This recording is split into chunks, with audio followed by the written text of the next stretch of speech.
Hello, everybody. Welcome back to the channel. We're live from Los Angeles, and this is your host, Young Brando. We're going to be talking about watches. We are going to talk about two upcoming auctions, mostly online based again.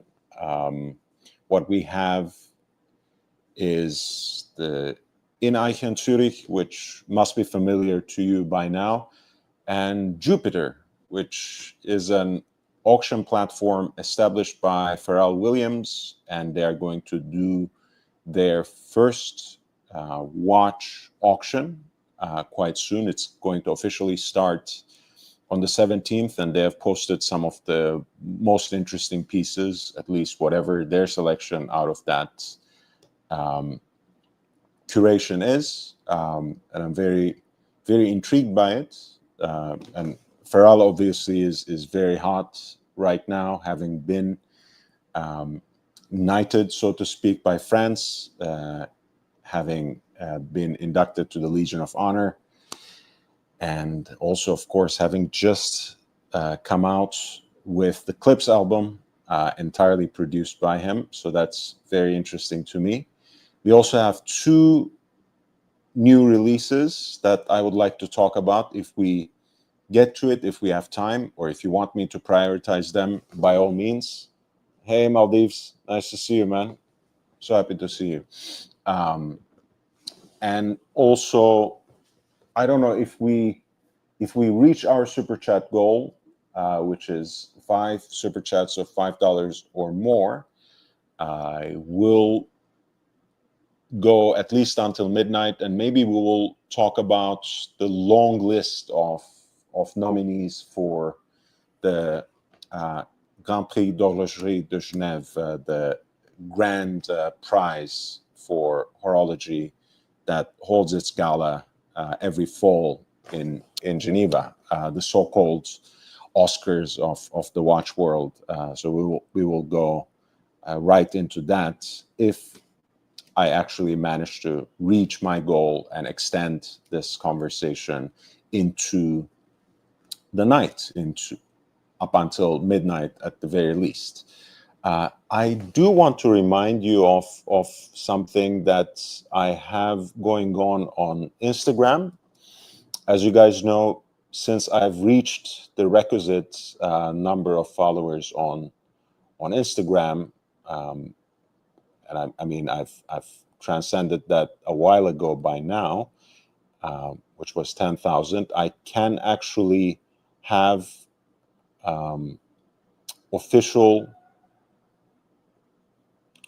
fundraisers, and I have a fundraiser that is attached to this particular post specifically, but it's also going to be listed on my profile when you get to it on the app, or whether you open or when you open this link through the Instagram app.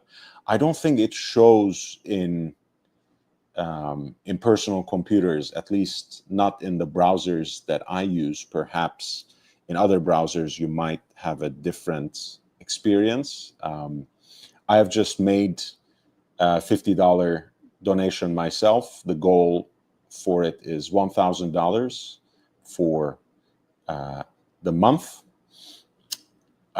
Even if we don't reach the goal, thankfully Instagram's infrastructure relays whatever we will be able to gather. So no worries. At the very least, since I have also matched the donations up to $100, I'm already going to donating to Race Against Dementia at least that amount. So far so good, if you ask me. Race Against Dementia is a charity organization founded by Jackie Stewart, that you are seeing on the picture, 3-time world champion in Formula One, a motorsports legend, but also a legend in horology, having been a Rolex ambassador since 1968. He's wearing in this photo the much coveted Daytona Le Mans, the second edition of it, specifically the 2024. so to speak, in yellow gold. That's 126.528 LN. I don't need to tell you much about the Le Mans again, unless you request it. Obviously, feel free to type in the chat.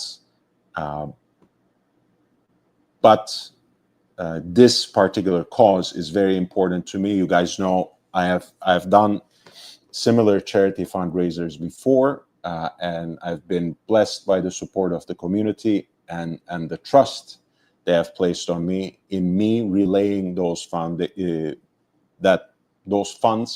to UNICEF, which I did live.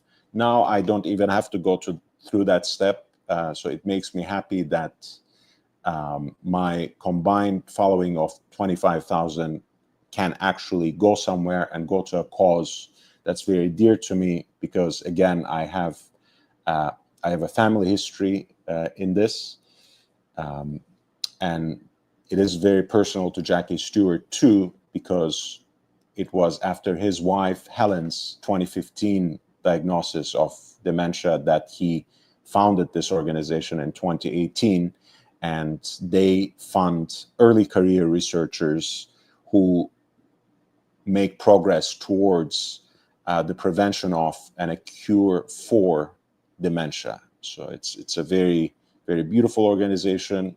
You should feel free to check out their own platforms as well, the Instagram, their website. It's really amazing work that they're doing, and it's really incredible of Jackie Stewart that it could be so inspirational, not only in motorsports, not only as a watch collector, but also as someone, as a philanthropist. So that's something I wanted to share with you, and I know most people don't have any patience for it. That's okay, but we need to do some good once every so often in this world for the time we spent talking about watches, for the time and money spent for buying luxury watches and other objects. But hey, I'll stop preaching right there. I wanted to start by talking about the Joopiter auction, because that's the lesser known. We spend a lot of time talking about Ineichen's auctions and giving them free publicity, to be honest. So we can do something different a little bit here. Joopiter Art of Time is going to be the first watch-dedicated auction on this particular platform. I'm going to drop the link directly to the lots they are previewing. They're going to have the full list of lots when the auction opens tomorrow at 7 a.m. Pacific Daylight Savings Time. So in about 10 hours, less than 10 hours. But what they have highlighted already is quite interesting, and we are gonna go through them one by one. And if you want me to highlight any one of these watches, if you want me to bring up more information and perhaps talk more about the historical backgrounds of them, you should absolutely feel free to send in your questions.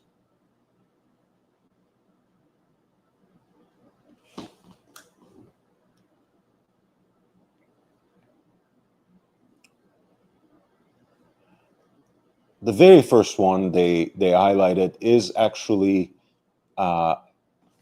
Bouche-Giraud Maxi Oval in 18 karat yellow gold. This is the Cartier Oval or Oval is a watch that was first released in Paris, and you might say it's been the inspiration or it's been the base for many models and variations, essentially the crash is a maxi oval bent very purposefully and given that sort of surrealist design element. And Boucheron was famously a Parisian jeweler who made cases for Cartier in the 60s and 70s. So their watches, or their versions of Cartier watches specifically, have received a lot of attention in the past few years as Cartier watches caught a certain kind of hype, and their designs, their design watches have become more expensive in the secondary market. Some conscious collectors gravitated to these Boucheron pieces so that they would, in fact, get a very similar piece at a lower price point. And I think it's a very interesting choice. Whether it's necessarily a watch that you would want to buy in an auction, I'm not sure. I wouldn't do that, especially with the estimate placed in the range of $15,000 to $25,000. That's not much different than the money you might want to spend at the higher end on a vintage Cartier piece. If you're patient, if you look around, you can still find great deals at these sorts of pieces. But this is a 60s maxi oval by the Boucheron company, and it's obviously a very similar look in every way to the Cartier version. This is also sometimes called baignoire, of course, especially in the maxi version, since it resembles the look of a bathtub, which the word literally means in French. The dial has a kind of matte finish with that classic off-white or parchment color look that Cartier is also famous for. The exploding Roman numerals here are also a signature of the design of this particular shape. And obviously, incidentally, the Boucheron versions can be in gold, at least just as rare, if not more. So that's the justification, I suppose, of the estimated value. But honestly, for me, the only thing that can justify that sort of gratification and that initially propelled the attention to Boucheron watches were that they could be a budget alternative to Cartier. So I never buy into rarity for rarity's sake, honestly, but your mileage may vary. And I'm not a big fan of in general, many other things that some vintage dealers and most auction houses do in kind of generating a hype around pieces that they call extremely rare, possibly unique. So I would always tread with caution on that. And that can serve as part of my caveat of saying, no matter how great the selection of watches might be when I share with you here, no matter how enthusiastically I might talk about that particular watch or design, you should always use your own judgment.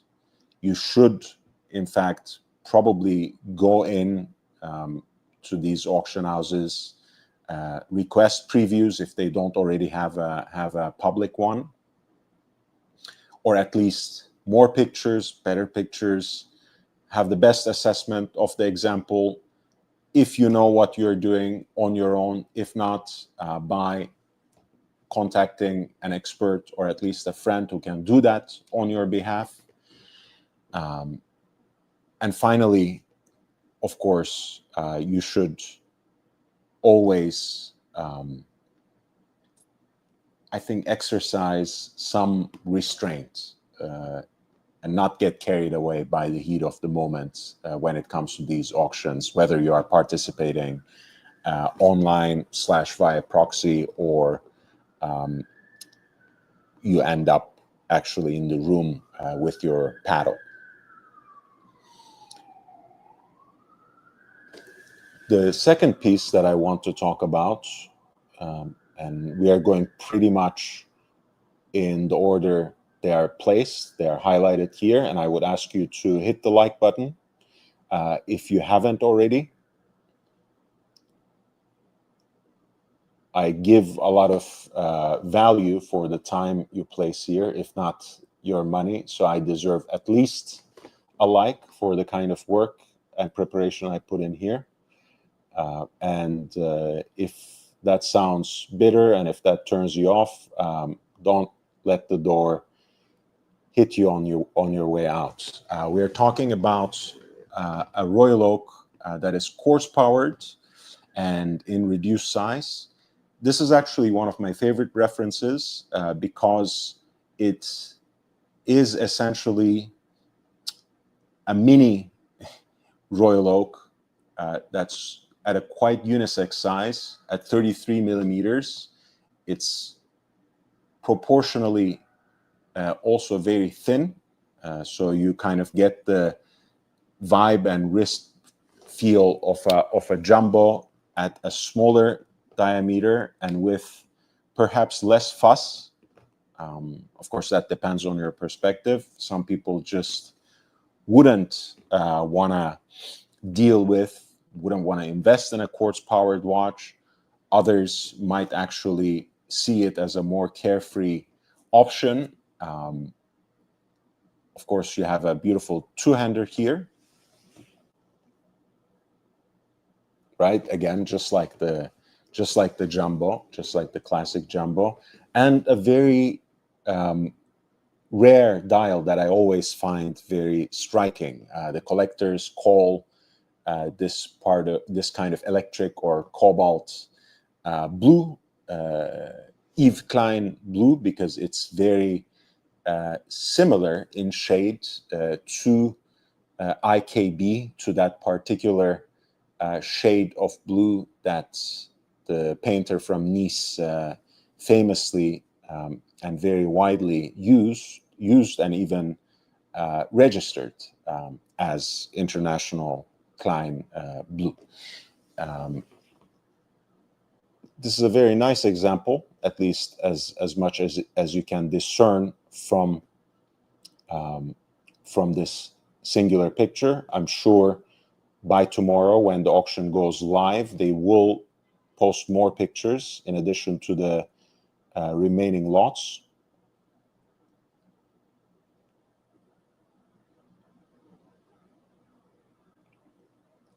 And of course, I'm a fan of the Petite Tapisserie, right? The classic, almost more tactile version of the dial that you can experience here in a very unique shade of blue indeed.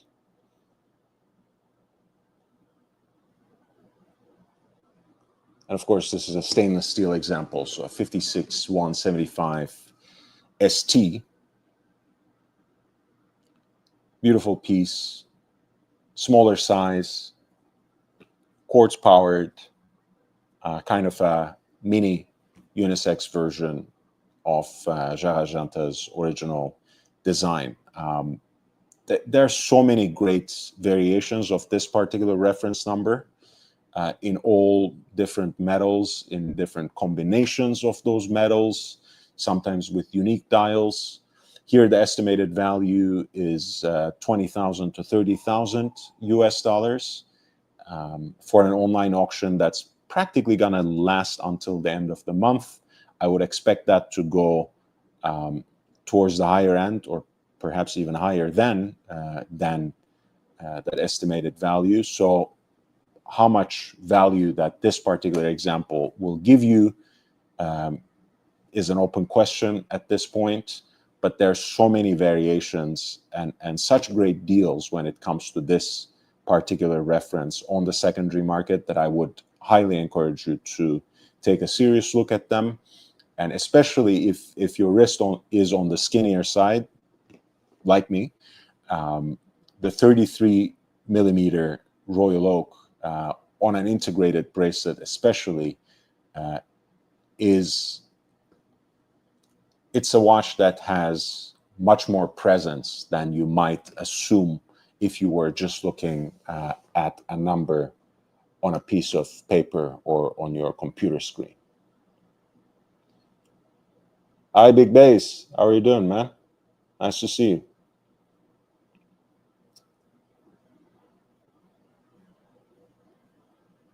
And we are sliding right down to the third piece that they have highlighted.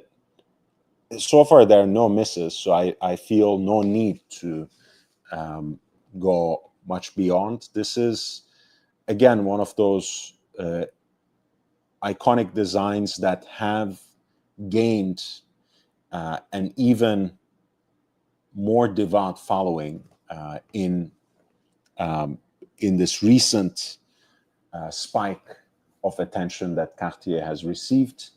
It is not a vintage or neo-vintage piece this time around. It is actually something that was commissioned by Cartier's new special order, so-called NSO program, which is currently defunct, by the way. It is a Cartier Tank Cintré in 18 karat yellow gold with rich navy blue dial and exploding Arabic numerals. Tank Cintré is perhaps one of the aspirational variations of the tank that has also given rise to Tank Américain. That curved case shape is such a distinctive and beautiful look on the wrist that it is quite hard to resist. Honestly, I think it's one of the sexiest looking watches. It's one of the best wrist feels, I have to say, of dress watches that I've ever experienced for the limited time that I wore and tried on different variations of the Tank Cintré. Here, again, it's a special commission, which doesn't necessarily mean it's one of a kind, because the rules of the game was with the previous iteration of the special order commissions with Cartier, that you would, in fact, ask for a design that doesn't divert too far, that doesn't diverge significantly from Cartier's house style.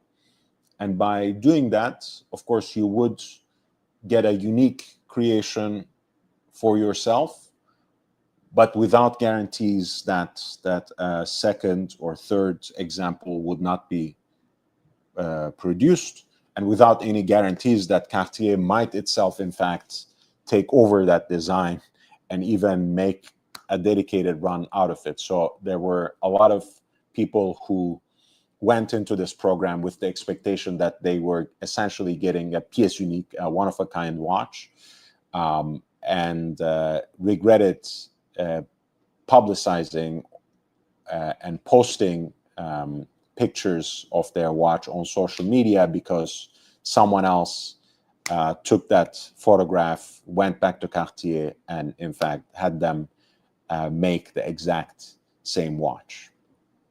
The lot essay, or rather the short description, presents this watch as the only known example of this kind, which I wouldn't take at face value, but I'm not saying it's not true either. The Arabic numerals are rendered in a bright white, lacquered fashion in that exploding signature on very deep blue colored dial, and the hands are in that Breguet style, palm, kind of like the apple-shaped tip, so to speak, in a shade that matches the yellow gold tone of the case. And the estimated value in this instance is in the range between $40,000 to $80,000. Thank you, thank you. Brian Hoffrey, it's nice to see you as well. Thanks everybody for being here. Please hit the like button if you have not done so already. Of course, we shouldn't forget that there is an actual sapphire cabochon that tops off the beaded crown here, as is the case with precious metal versions of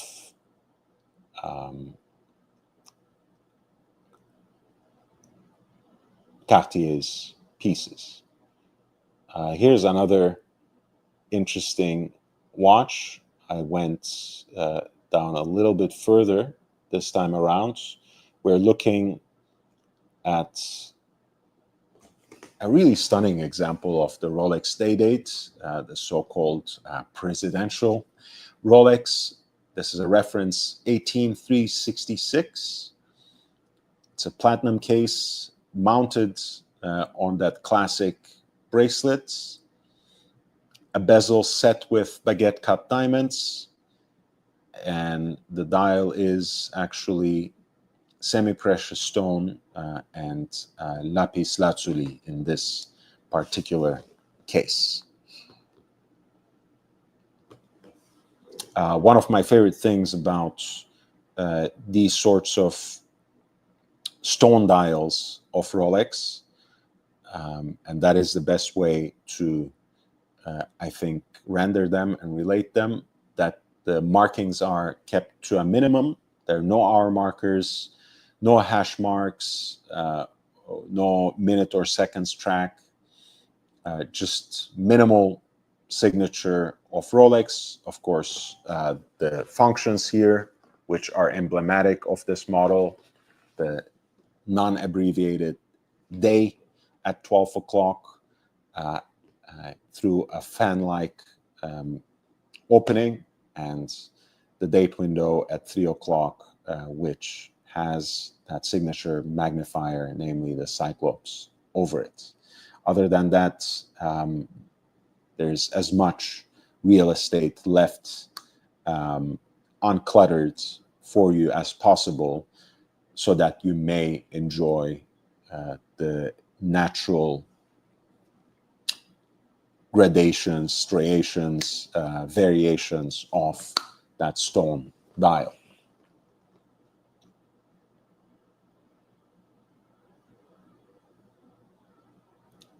This was a Rolex reference 18366, a platinum day date with a baguette diamond bezel and a lapis lazuli dial.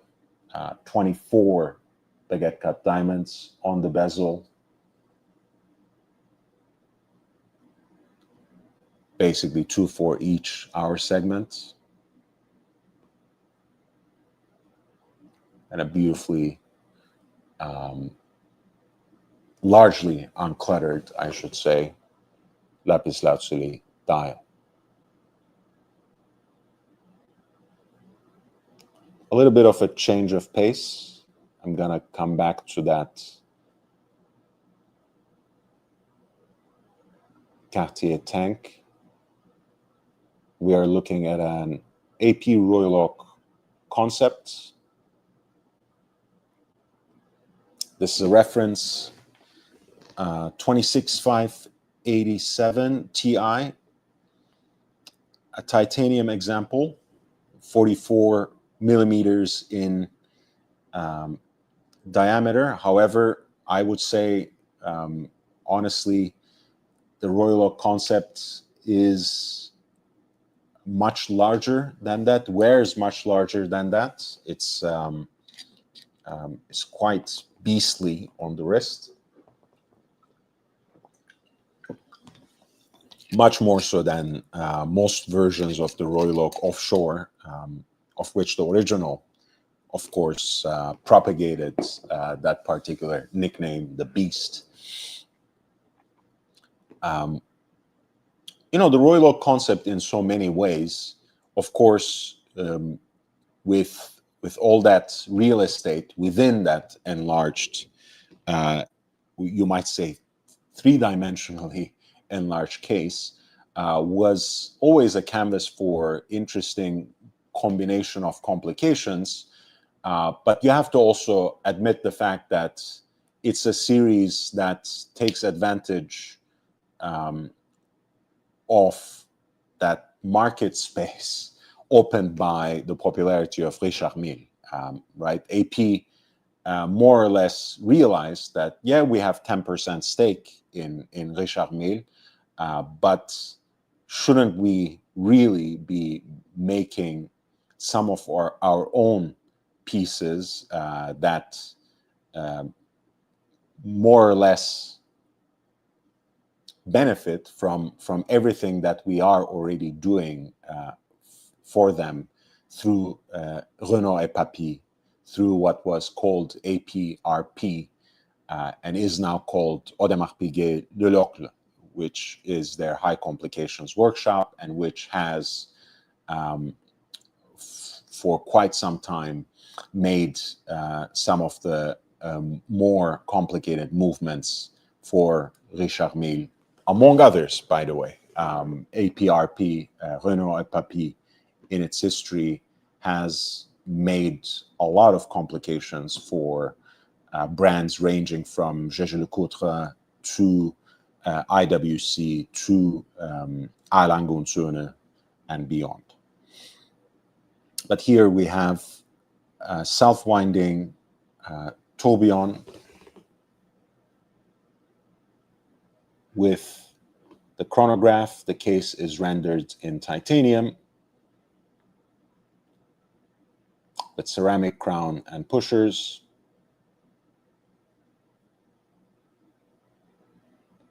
Not really my jam, so to speak, not really my thing.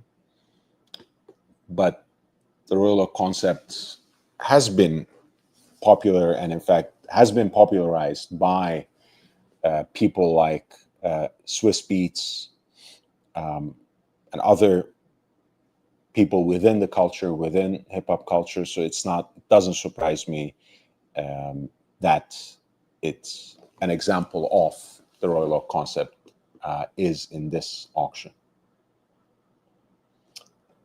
Here's a little bit of an oddball that I wasn't expecting to necessarily see in this auction, but it's a brand that I really fancy and admire from far. Hey, Chalk flew up. Nice to see you, man. So nice to see a lot of these old friends, longtime supporters of the channel and my work in the chat. It's you know, it makes me really, really happy.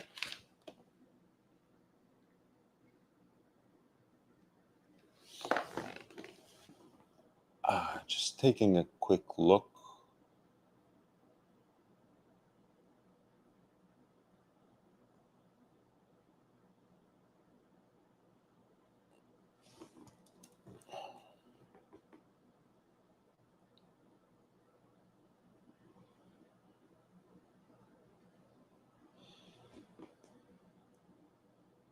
So, Otsuka Lotek is actually the creation of an independent Japanese watchmaker, Jiro Katayama, and frankly, in this global age of watchmaking, it's a little bit of an oddball still, and something that hasn't been intimately experienced or something that hasn't been experienced in a hands-on way yet in a real way beyond Japan. because unlike even a brand like Chrono Tokyo, which also has pretty limited or relatively limited runs of each release, these pieces are actually purchased exclusively via lottery and limited to domestic buyers. So with less than 200 watches produced per year, this means that most people who don't reside in Japan and who don't have immediate connections in Japan can only buy these watches at multiple times the actual price tag after the fact. So they haven't really perhaps made that headway. I don't know if there are any plans of opening up some of the future releases, but this is certainly one of the more interesting designs, the number 6 by Otsuka, which uses a modified Mayota 9015 movement, but obviously significantly modified to accommodate the 2 retrograde hands, both for the hour and minutes. Of course, there is what would be roughly 4 o'clock if this watch had a conventional time display. There's also kind of a porthole-like window onto the date.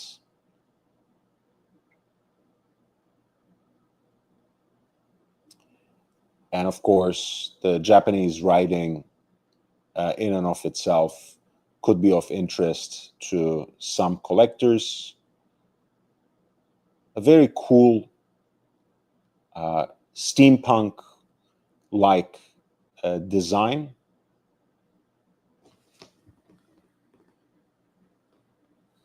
The 8-screw bezel, of course, kind of pays homage to that industrial aesthetic that has been, I think, quite popular in the world of watches, at least since 1972.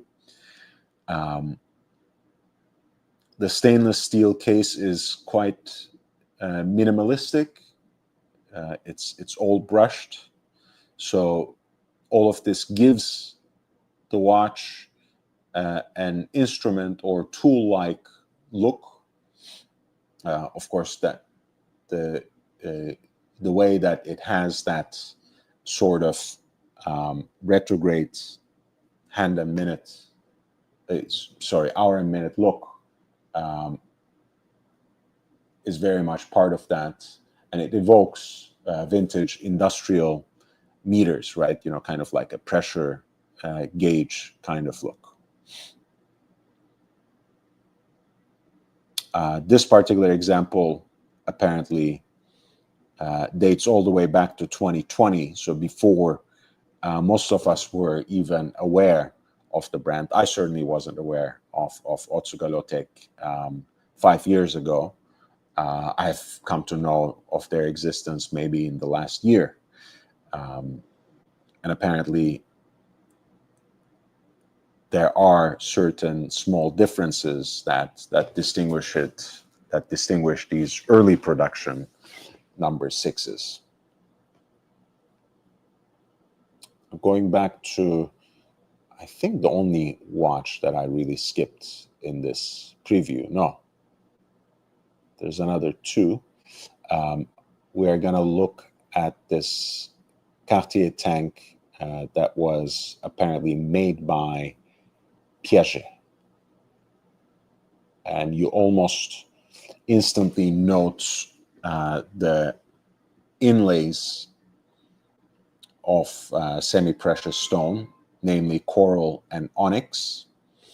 And you have, in fact, a coral dial that has a deeper orange look compared to the more salmon-like appearance of the inlays that frame the dial. And this is a very multi-layered design. Again, I think the tank as a design gains its timelessness perhaps due to its simplicity, But precisely because of that, because it has become so ubiquitous, especially in our time, makes perhaps these more unique looking tank designs more desirable, at least to my eyes. So you have those two onyx and two coral inlays that frame the rectangle.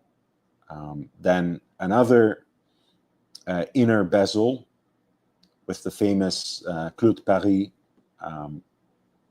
or hobnail element. And then you have the two Dauphine hands on a coral dial that is signed in cursive Cartier. And this is a piece that was produced by Piaget in 1970s under the reference number 9200, an 18-karat yellow gold case.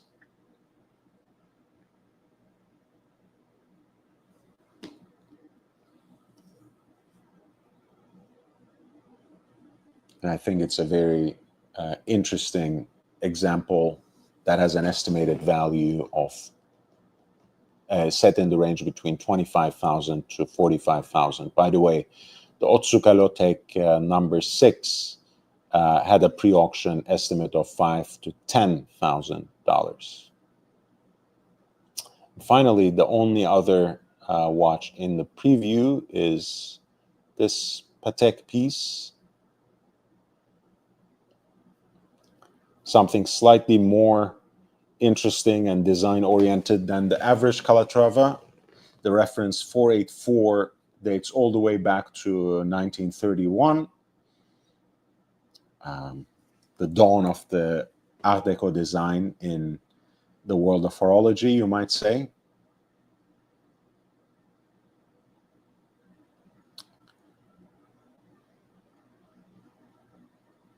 And this piece has kind of like a semi-hooded lug design. Quite interesting and unique. There are not many known examples of this reference in the market. This is, of course, in yellow gold, as you can see. And the estimated value of the piece is in the range between $10,000 to $15,000. Now, again, the auction is opening in about 9 hours. I look forward to seeing what else they have on offer.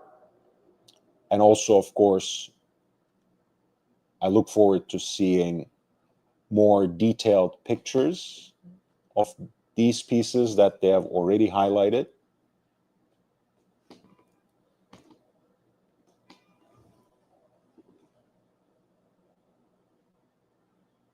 So I'm looking forward to see what comes out. Otsuka has a lot of fans in the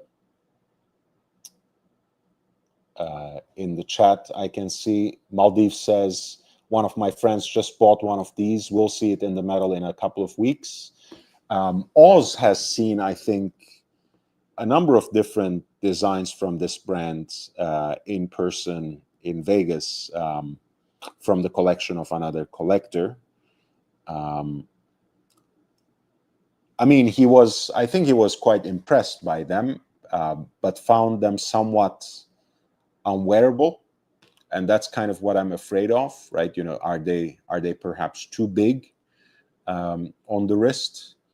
But again, they have this sort of instrument-like quality, right? You know, so maybe it doesn't hurt that they are a little larger and a little more present on your wrist than something that is meant to be worn in a subtle, more discreet way. But hey, again, that's why I would like to see some of these designs in person as well. I like the number number 6 for sure, but I might be a bigger fan of the number 7.5, as they call it. And yeah, I do see the parallels between that and some Vianney Alter designs.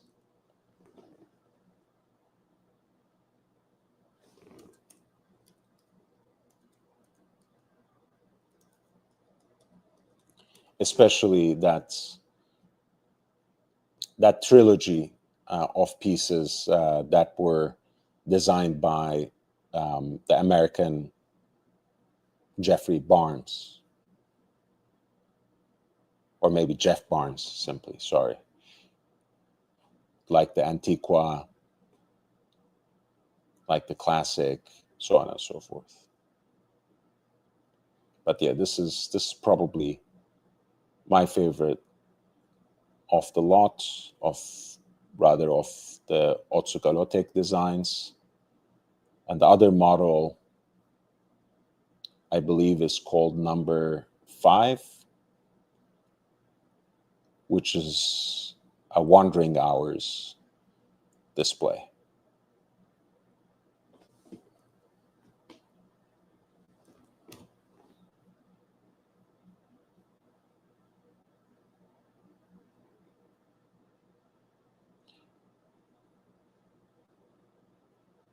But yeah, my only, again, it's not even a worry or issue, because as I said, perhaps, you know, the design itself is unique enough, is autre enough, it's different enough that one might not mind wearing a bigger case on a piece like this. But I would like to see how they actually look on my wrist before I get personally interested in them. However, looking at them from far, so to speak, I admire it. Chalk Flew Up says, one of the more interesting designs of the past year, very hi-fi instrument panel, cockpit control, like. Ryan Offrey says, bloody LA traffic interrupting our man. Thankfully, there's not much traffic downtown at this time, but there are a lot of obnoxious drivers who blast through downtown streets at this particular time of the day, or the night, rather. Aussie Expat says, bloody LA yeah, I've seen both, or rather 2 of them. Also saw a rep for them in Switzerland. Well, good. I guess they are, in fact, trying to expand at some point. By the way, I see 14 people watching, so please hit the like button if you haven't already. It helps a great deal. If you would like to ask any questions or have any requests, feel free to send them in with a super chat. If that's $4.99 plus, and if we get 5 of them, I'll be here until midnight. Otherwise, I'm here for another hour or so. Ryan Offrey says, the Japanese market and demand is awesome and fascinating. Some of the most discerning buyers on earth. Yes, absolutely. I mean, you know, right now, again, we are in a different age of collecting, where the hobby is much more global, but the Japanese collectors have long influenced and at times dictated tastes, both for the Asian market at large and sometimes for the global culture of collecting. That's why a lot of these brands, a lot of the bigger brands, I'm talking about the established elite and sometimes high horological brands, have limited editions for them, have exclusive designs or case sizes for the Japanese market that then, after the fact, become quite popular in globally, in Europe or in the US. I can certainly tell you that long before watch collecting became really a thing, collecting wristwatches became really a thing in the US, Japan, along with Italy and Germany, were the global leaders in collecting watches. So that's why when you are looking for a vintage or for an example of a vintage or neo-vintage watch, you would find like dozens of different examples from Japanese vendors, where you would be lucky to find one or two located in the US. That's not a coincidence.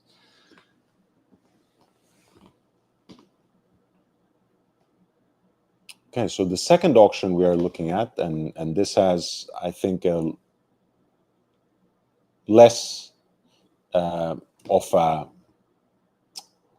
an interest, represents less of an interest to me. I'm not particularly fond of the selection now, but one of the great things about Ineichen is they actually constantly have these auctions where they have a selection of a dozen lots or so, and they happen quite quickly, right? Each week there's something new, and this one actually ends in about 2 days, in less than 2 days, in fact, and it has already started on the 12th. But there are a couple of watches that I liked and that I was interested in. And we can start with the Royal Oak 1500 here.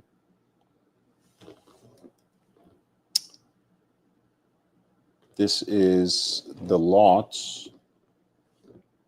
number 10. I'm gonna send you the link to the auction again if you want me to highlight any of the pieces that I might not choose myself. Feel free to send in the lot number with a super chat, and I would be more than happy to do a deep dive on that particular lot for you, mustering as much horological and historical detail as I can. This is a stainless steel Royal Oak with actually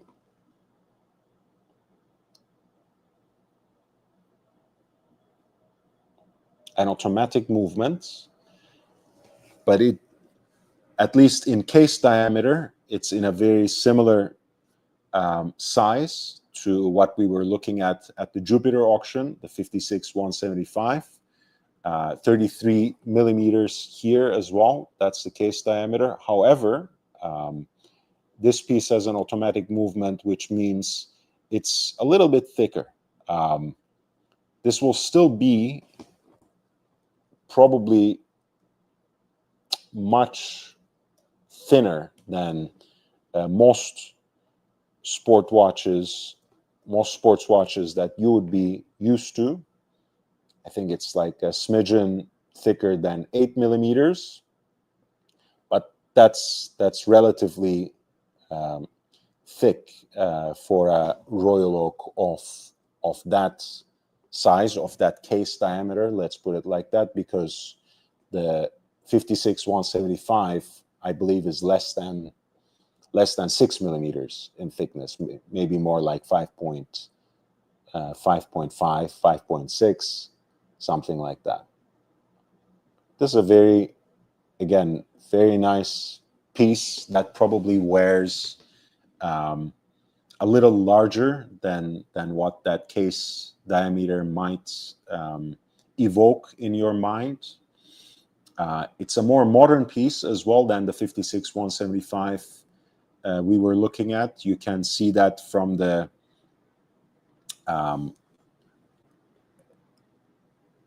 larger size of the quadrants on the dial. So this is not quite a petite tapisserie dial. It's something a little more modern, something that's more in your face perhaps, but less fine than the original design that so distinguished Jaragenta's Royal Oak Jumbo.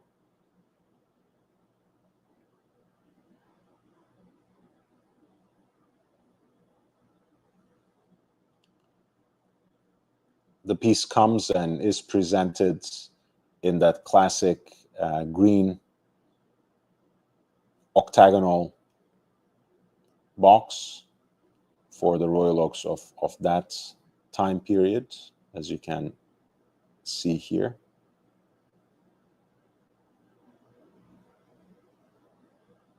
I think that's always quite a treat. And lot 10, having started with a 12,500 bid in US dollars, is currently being bid at $18,100 with a little more than a day to go.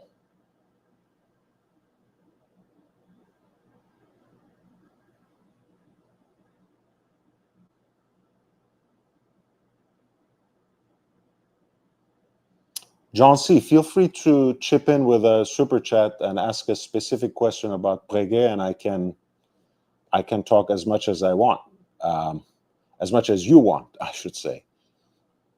By all means, I'm ready. Here's another gem, especially if you don't mind the slightly larger case size.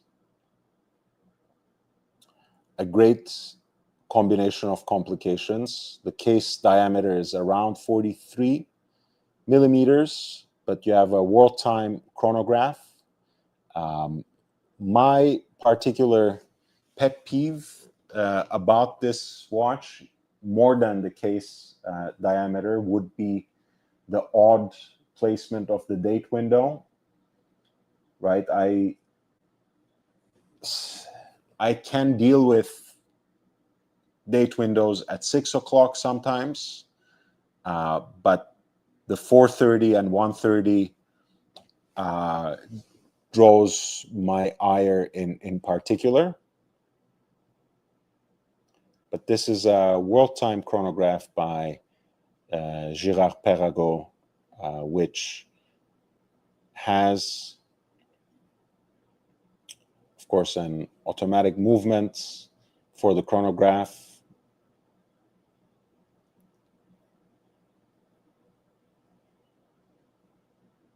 A 30-minute counter at 9 o'clock, a 12-minute counter at 6, the continuous running seconds at 3, and of course, a rotatable inner bezel for 24 cities, 24 time zones.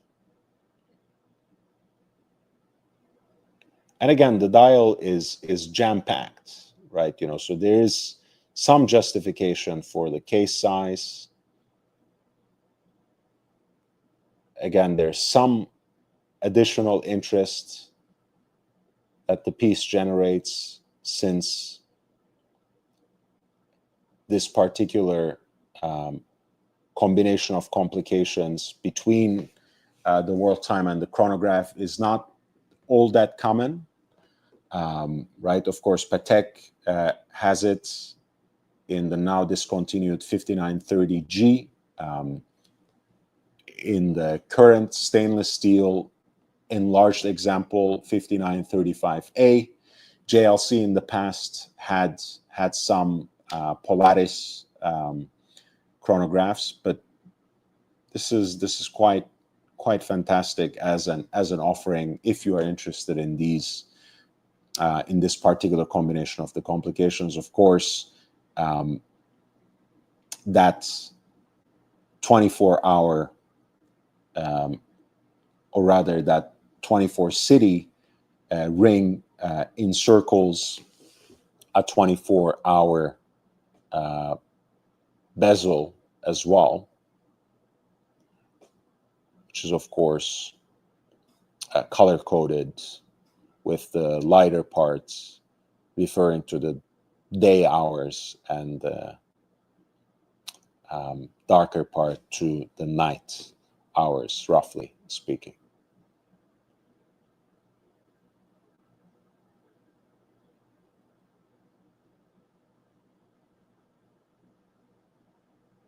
This is the Girard-Perregaux World Time Chronograph in stainless steel. The reference number is 49805.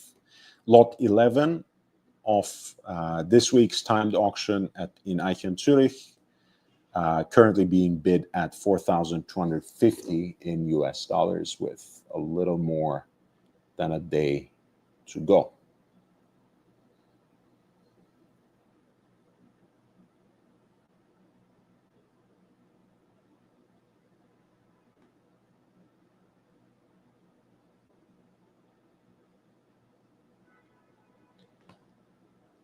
Speaking of that Piaget-made Cartier tank, here is a similar creation, of course, with a sort of integrated bracelet dress watch look that distinguishes this Piaget watch from that tank. Lot 14, reference 9200 B25, with a lapis lazuli dial and a lapis lazuli bezel. In fact, it has that integrated look precisely because there is an inner bezel that's decorated in the very same way as the 18 karat yellow gold bracelets. The dial itself is again left with a largely quote-unquote sterile look, so that you might actually enjoy the natural beauty of that particular slab of semi-precious stone, here lapis lazuli, and it's only signed Piaget at around 12 o'clock and Swiss at 6 o'clock. Multifaceted Dauphine hands for the hour and minutes. Very minimalist, very beautiful. 25 by 25. So very much a diminutive classic dress watch with an integrated bracelet. The quote-unquote problem or issue with a lot of these integrated bracelet dress watches from a certain period of time is the maximum wrist circumference they would accommodate. In this case, it's 19 centimeters, so it's not too bad. The bracelet is long enough. Of course, it's easier to accommodate them for smaller wrists than having to then modify such existing integrated bracelets for a larger wrist. So if you are under this indicated maximum wrist circumference of 19, this is great. If you fit it right under, it's just as well, but could be a problem, or the bracelet would need extra modification and extra extension, which obviously takes away from the resale value of the watch. But hey, if this is something that you would like to wear and use, you have a bigger wrist, who really cares, right? If the jeweler knows what they're doing, there are in fact ways to extend those bracelets. This piece seems to be in a very decent condition, very unique design or pattern on the bracelets, which is mimed and repeated on the inner bezel that frames the lapis lazuli dial. And of course, there is surrounding that inner bezel inlays of 4 pieces of lapis lazuli that in fact distinguish the rectangular shape of the watch. 25 by 25. Lot 14 is a Piaget square watch, reference 9200 B25 with a lapis lazuli dial and bezel in 18 karat yellow gold. And the piece is currently being bid at $8,750 US.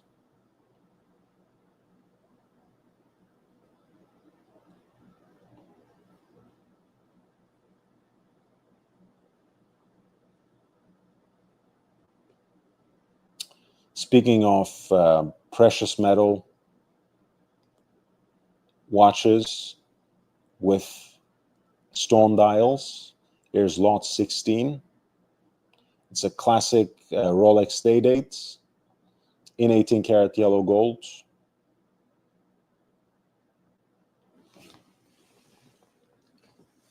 Presented on its president bracelet, onyx dial, again, treated as minimalist as Rolex does it.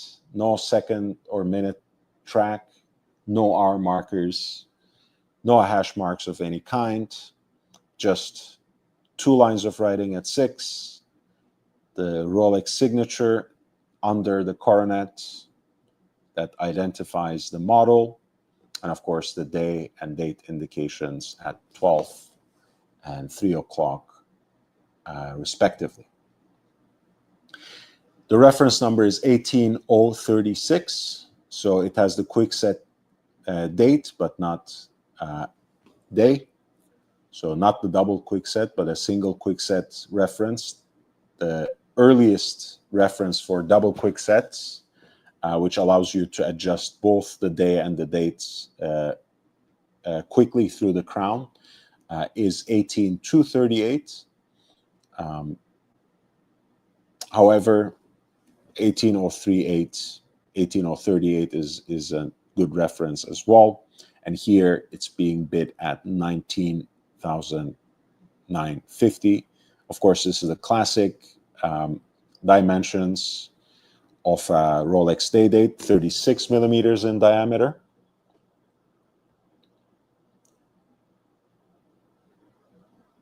And of course, the auction has just about a day, a little more than a day to go until it finishes. The bracelet seemingly has still some life in it, but it is kind of loose. I don't think they have given a profile picture or a look at it. But as you can see from the inside of the déployant, that the watch has seen some polish. So it's not in an impeccable condition. And therefore, you would probably be advised to show some restraint on bidding, because it's certainly not the best example one can find of this reference, whether with an onyx dial or not.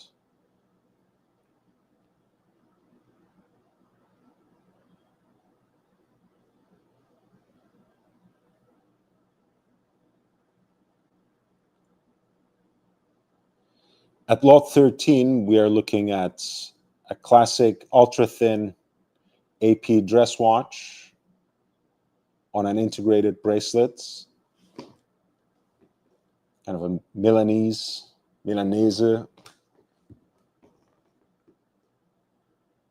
all in 18 karat yellow gold, roughly 32 millimeters in diameter, but true ultra-thin self-winding dress watch. Comes with a nice classic green AP sleeve for it.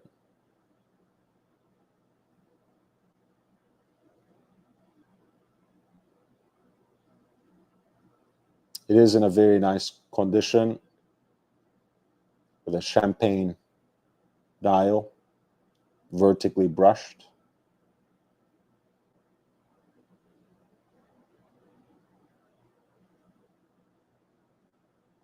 And here you can see it from the profile. It is generally a thin dress watch.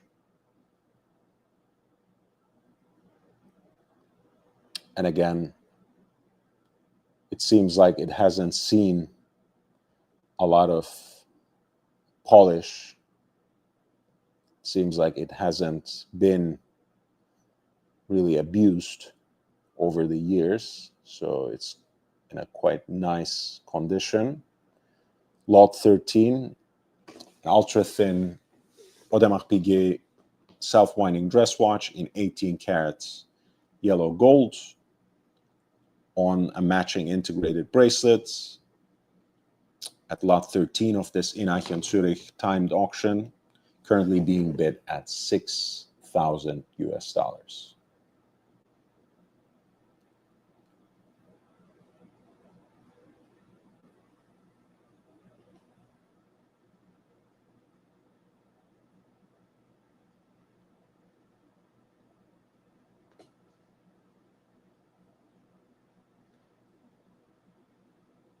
Here we have a Patek Calatrava with the travel time function.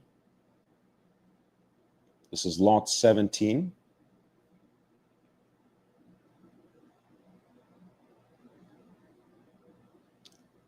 It's a reference 5034R, meaning in pink gold. You have leaf hands that match the black Piguet numerals.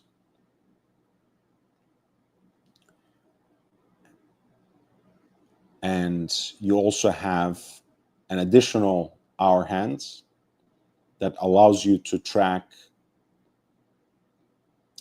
the local time, so to speak. You have a small seconds on the subdial at 6 o'clock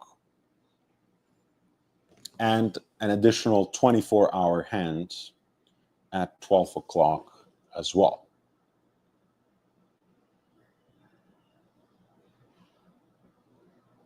And of course, you have those two pushers, which allows you to advance that additional hour hands, or rather the hour hands in 1 hour increments.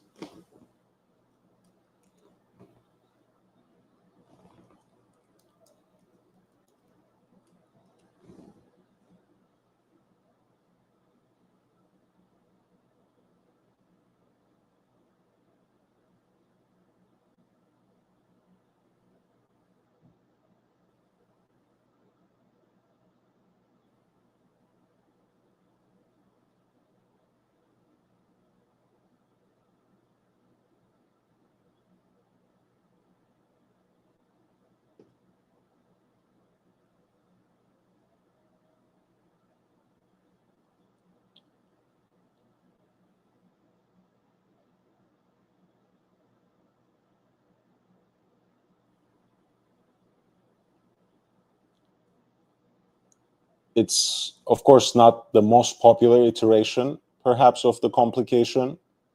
People have quite gotten used to seeing that complication in sportier watches, whether it's the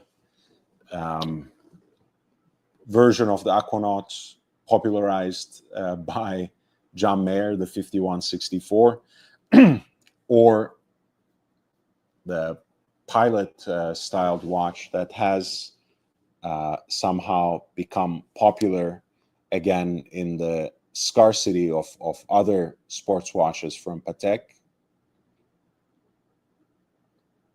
Nevertheless, it's a very classic Calatrava in pink gold that's quite elegant.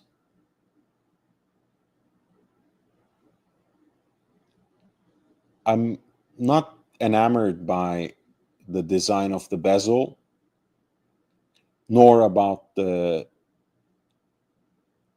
asymmetry in the dial typography, or typography, I should say. I think there's too much negative space here at 9 o'clock. I think there's Gubelin limited edition with a Calatrava dual time that has, of course, that brand's co-signature that would occupy that 9 o'clock space.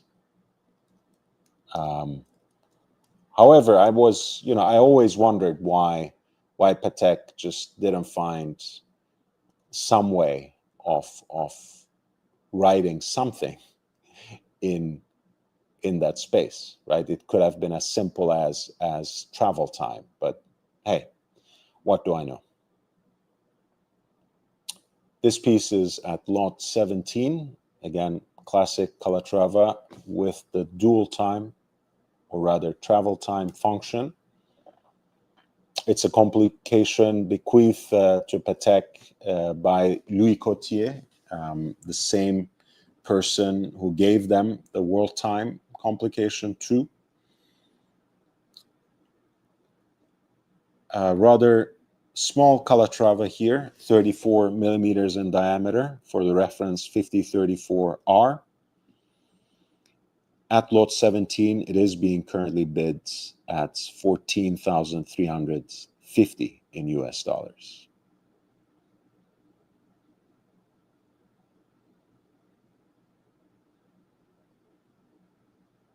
Yeah, thank you, Brian Offrey, for the thoughts. I appreciate that. Thanks.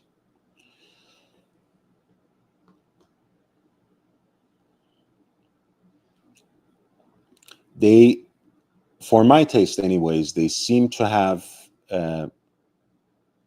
saved the best for last. So lot 20 is a Daniel Roth chronograph. This is the automatic chronograph in pink gold. Of course, the original Daniel Roth chronographs from the time they were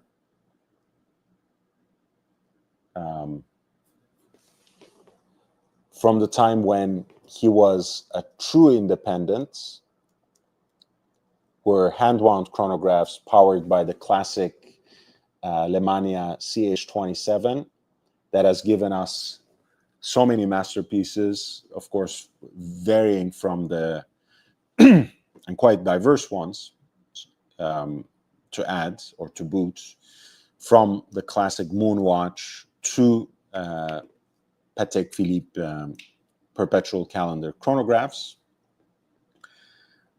Daniel Roth, too, famously used the Lemania CH27 as a base for his chronographs when he set off on his own path to establish a brand under his own proper name.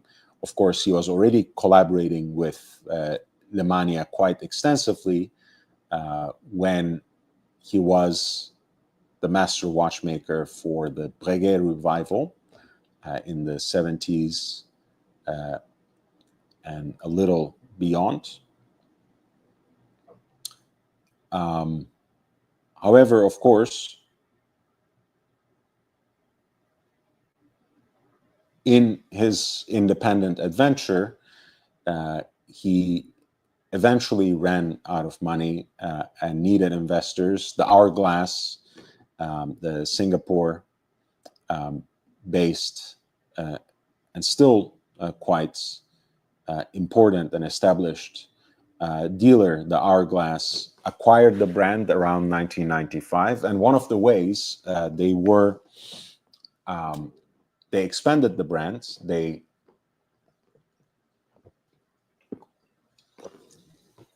One of the ways in which they tried to carve a space for this independent brand in the mainstream was to come up with watches that were a little more accessible. They started making stainless steel versions of some of the more unique iterations of Daniel Roth, but they also came up with this self-winding chronograph, which is a 3 register plus date look. And it is powered actually by a modified version of the classic Zenith El Primero caliber 400. What does this mean, Captain Kirk? Can you explain? I don't even sometimes know what watch the question refers to, so I would appreciate if you could specify. Of course, Daniel Roth, more than anything, is distinguished by its signature case design, the double ellipse, or ellipsocurvex as it's sometimes called.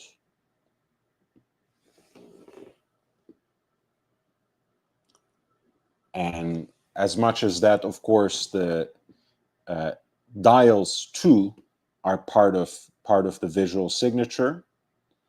In a way, somehow, Daniel Roth's reinterpretation of a Breguet aesthetic for a new era and for a different, slightly different genre of watches.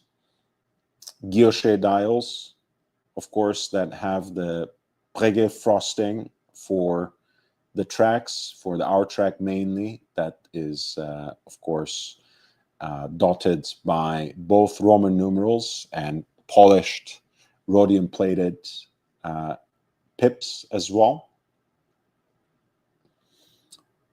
And even if the earlier models also had the Claude Paris guilloche pattern, perhaps the most distinct look for a Daniel Roth watch is also this vertical stripe guilloche as well. Heat blued hands, of course, arrow hands for the hours and minutes, and also heat blued hands for the chronograph registers as well, which are a 30-minute totalizer at 3 o'clock, 12-hour counter at 6, and continuous running seconds at 9. And the counterweight of the seconds is pretty distinct as well, with this kind of spade look.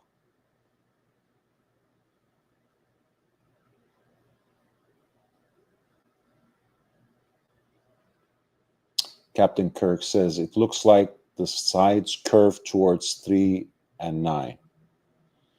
I still don't understand what you mean by the sides curve. Obviously, the internal ellipse, let's say, because it's a double ellipse, the internal ellipse that serves as a bezel that frames the dial is domed, right? You know, it's a domed bezel. It's not straight and angular. It's not otherwise multifaceted, really. Perhaps that's what you see as a curve, if I understand your question well, which I'm not sure, and at this point it's my shortcoming. I just don't get it. The double ellipse shape is also kind of interpolated in the design of the buckle as well, which is a detail that I always like, right? When these design elements are kind of coherent throughout.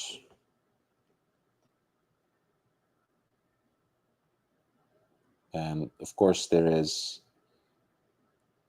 an exhibition case back here of a nice, but again, quite industrially decorated movement that is a variation of the Zenit El Primero 400s. Here, I think the code is DR 500.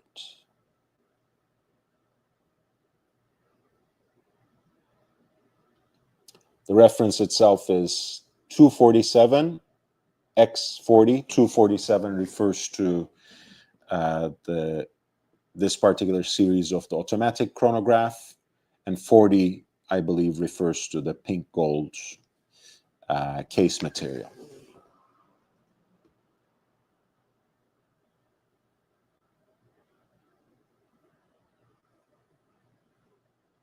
Again, I really like this design. I love the distinctive look of Daniel Roth watches. I don't particularly have anything against automatic chronograph except the classic Zenit look that has the 4:30 date window. But even that, I think for a piece like this, I can reasonably ignore. Again, the detail on the dial is really what pulls me in for these watches. You'll see that each sector of the dial is also framed by this coin-edged pattern, which is also a guilloche pattern as well, right? All the chronograph rings are surrounded by it. The center of the dial is surrounded by it. The hour track is surrounded by it. The minute track is surrounded by it, so on and so forth. And it's really a handsome looking watch and very, very distinctive signature look. It's the kind of watch that a watch person, a collector, can spot from 50 meters away, if you like. Certainly from one end of the room to another.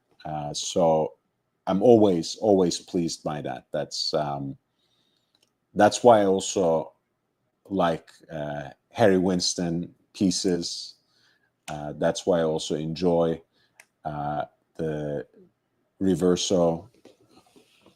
It's really, for me, a great conversation starter. Your mileage may vary, but I'm a big fan of it myself.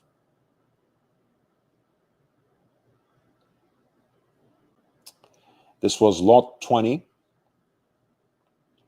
of the Ineichen Zürich auction at self-winding Daniel Roth chronograph in pink gold, powered by their version of the Zenit El Primero movement, DR 500 here, the classic caliber 400s by another name.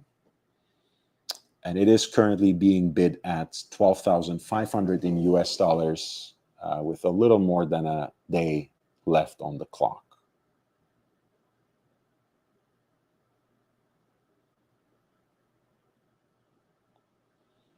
The last watch that I'm going to highlight from this auction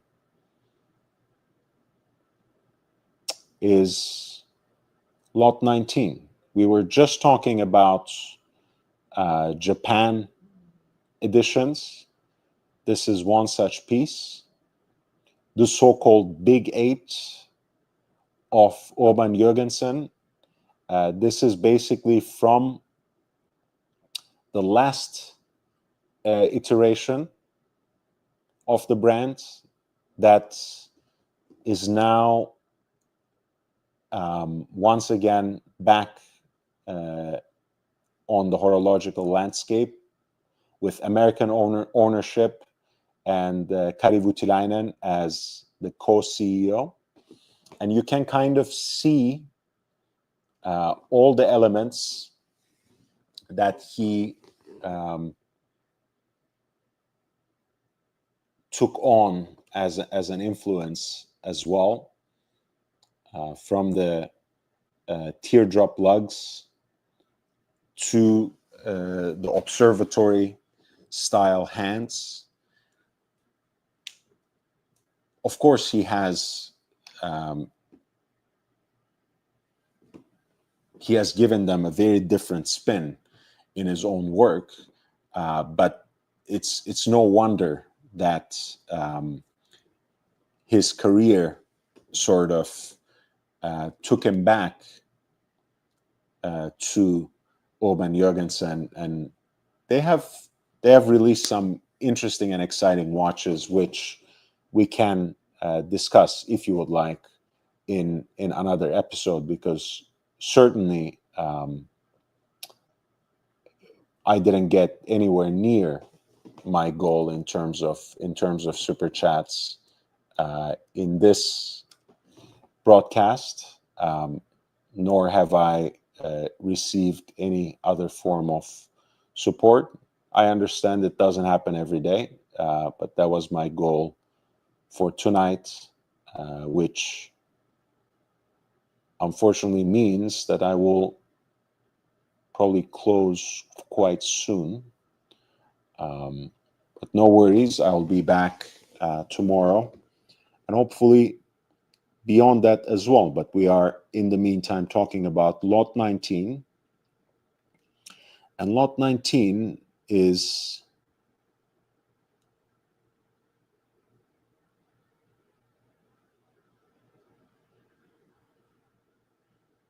Lot 19 is a Big 8 Urban Jürgensen. Their simple dress watch in a Japan limited edition.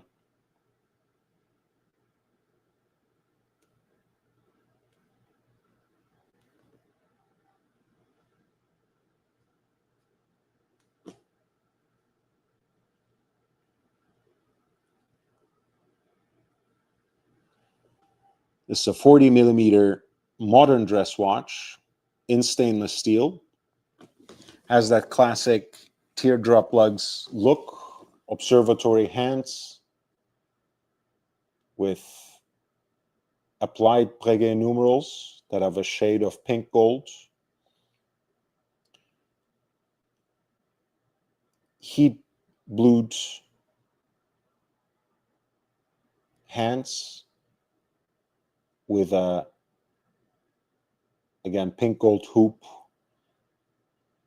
for the hour hand, which sits on a pink gold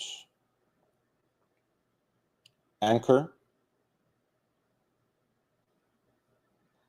I really like the off-white color of the dial that has this grainy finish.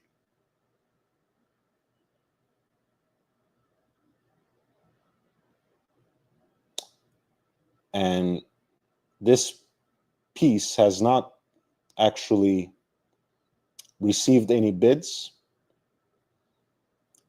The estimate was in the range of 18,750 to 37,450.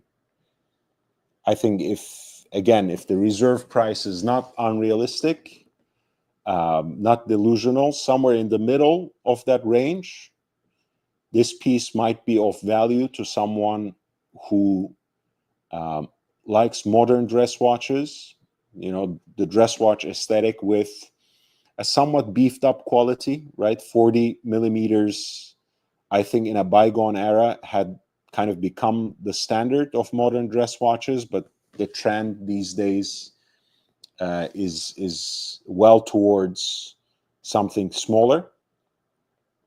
But again, this is, I don't know, I kind of like the reference 8, or rather the Big 8 here, which is the larger version. This is a limited edition of only 20 pieces in stainless steel. Nice movement with that distinctive guilloche decorated 21 karat gold rotor as well.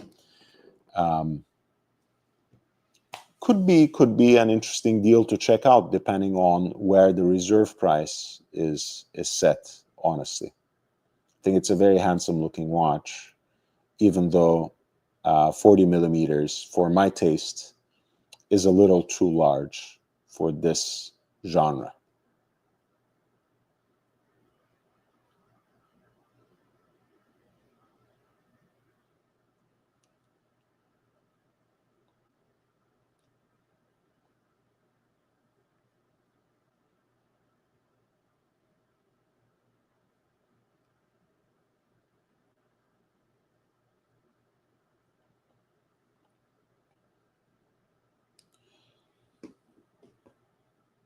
the last two lots. So hit the like button if you haven't already. Once the live stream ends, please feel free to leave a comment. And if nothing else, I would be really grateful if you could share the link with other enthusiasts and other collectors. I am really trying to grow my YouTube channel in the same way that I have my Instagram. If that can happen with your help, I would remain forever grateful. Thank you in advance.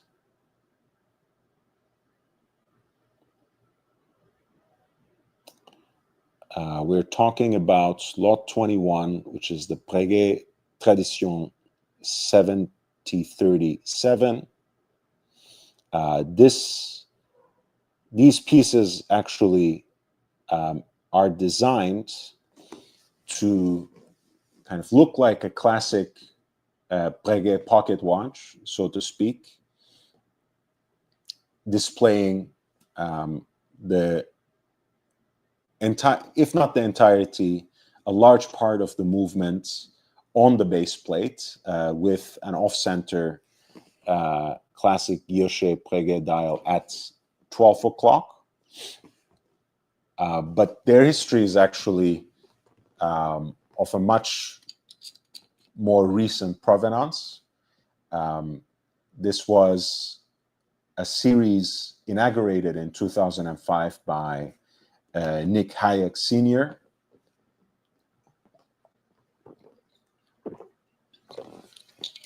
And again, for those of us who like classic horology, but also perhaps also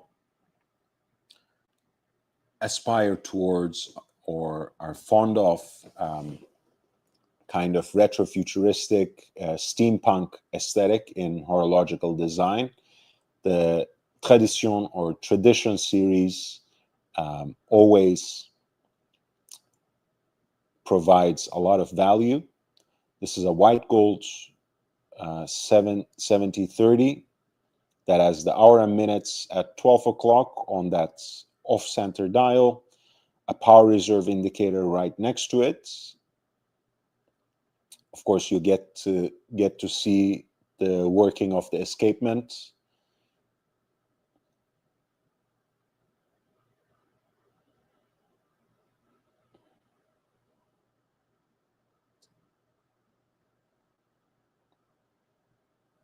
Classic Breguet case, of course, with that coin-edged decoration across the case band, extended teardrop lugs here in white gold, and you see that classic hammer style winding elements through the case back as well. So it's a design that incorporates a lot of the signature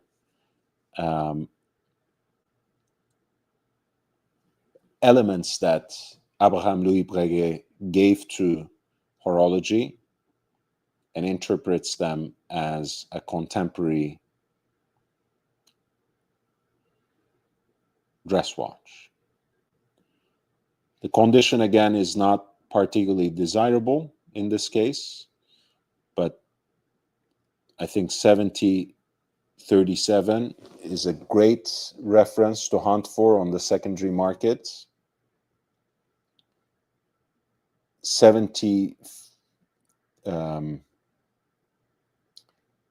think I want to say the reference with the retrograde seconds, I want to say is 7097. No, 7077. That's probably my favorite. No, that's the chronograph. I mean, I like that one too. But yeah, the 7097, as I mentioned before, is probably my preferred reference because you get the retrograde seconds hand there that goes up in the scale and drops right down at the top of each minute, which is a quite nice thing to observe. But I really admire the finishing of the movements here as well, like the frosted look for the base and bridges is quite cool. All the colors and levels and gears, the escapement itself is always a pleasure to observe here. Lot 21, again, probably because the condition itself is not that enviable, stands right now at 11,850 with a little more than a day to go. But again, on the secondary market, these pieces don't really trade for much higher than that anyways. And remember, the good thing about Ineichen, once the reserve price is hit, what you see is what you get. What the price at which the auction concludes is what you will pay as a buyer. There's no buyer's premium involved. Once again, we are looking at a watch at lot 22 that I quite like, but like even more in another iteration. But we will get to that. You are looking at the forgotten Patek integrated sports watch, namely the Patek Neptune.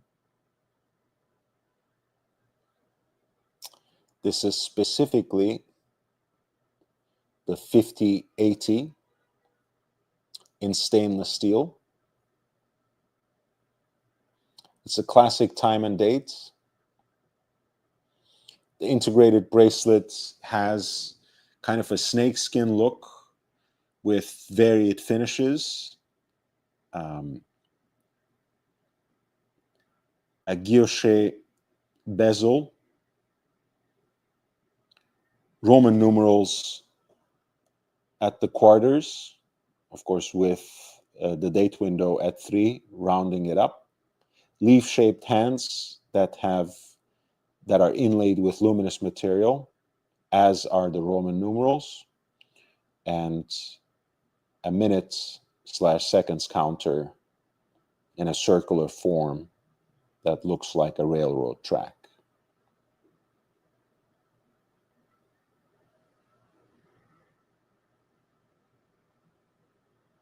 This is a stainless steel piece. It's very much an acquired taste. It's never been all that popular, admittedly. And even with all the hype around Patek Philippe as a brand more broadly, and Patek sports watches, especially in stainless steel more specifically, it still doesn't really trade for all that much on the secondary market. So it might always prove some sort of relative value to someone out there.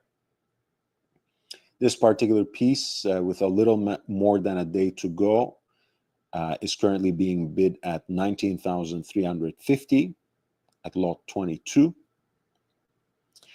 My favorite actually is the reference 5085, and I will show you some examples of that as we close the show.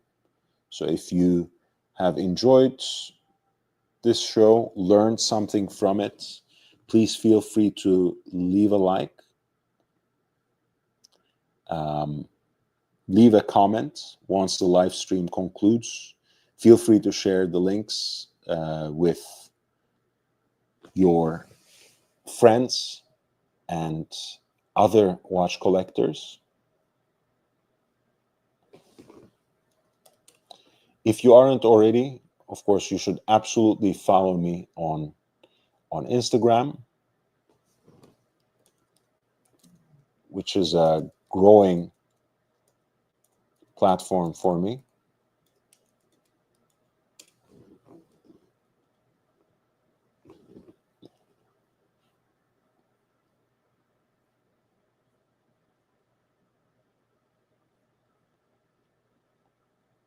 And there we go. Of course, this is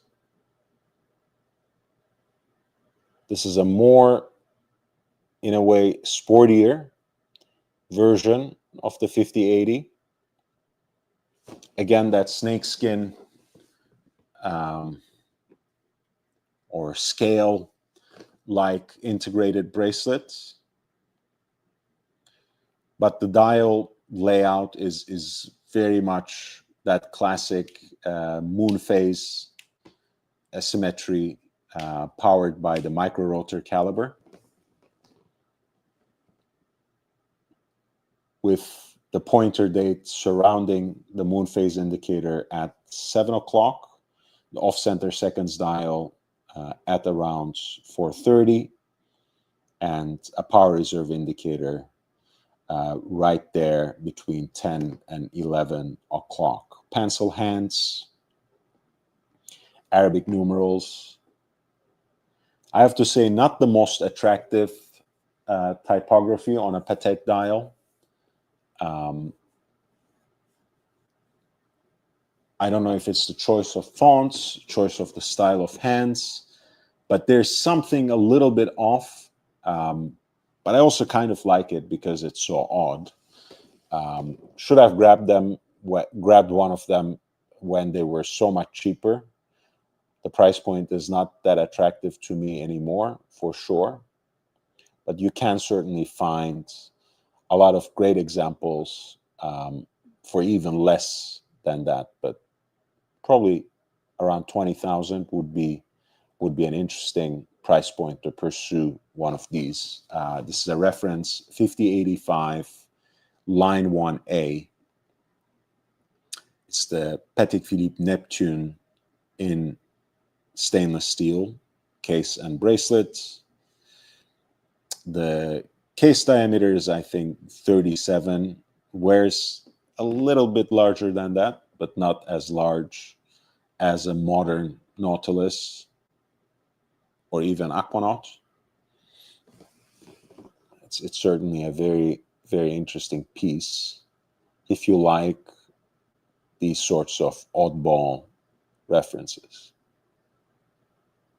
And has a very reptilian look, I have to say. Fish mouth style crown guards as well. Very interesting piece. All right. We have reached, in fact, the end of our broadcast for today. Thank you so much for listening to me, for bearing with me tonight. Thank you for your support. I appreciate those of you who have written comments and questions in the chat. I appreciate everyone who has watched. If you could support the channel in other ways, I would very much appreciate it. I put a lot of time into this, and it is, in fact, my only source of income.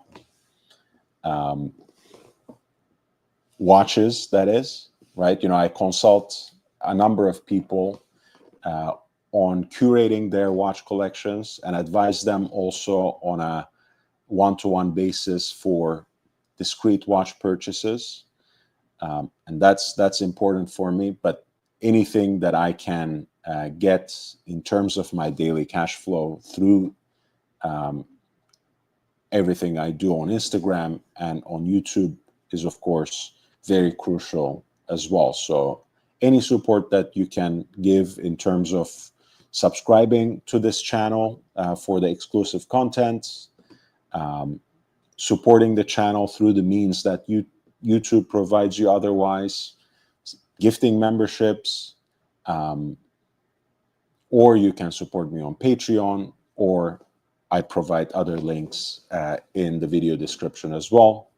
Again, no pressure, but in many ways I rely on it, and my work depends on it for its quality and quantity too. And you have always seen that return to you on the screen on a regular basis when I can count on that kind of support. So I really, really appreciate each and every one of you. I'll say goodbye for tonight. Hopefully I'll be with you tomorrow as well.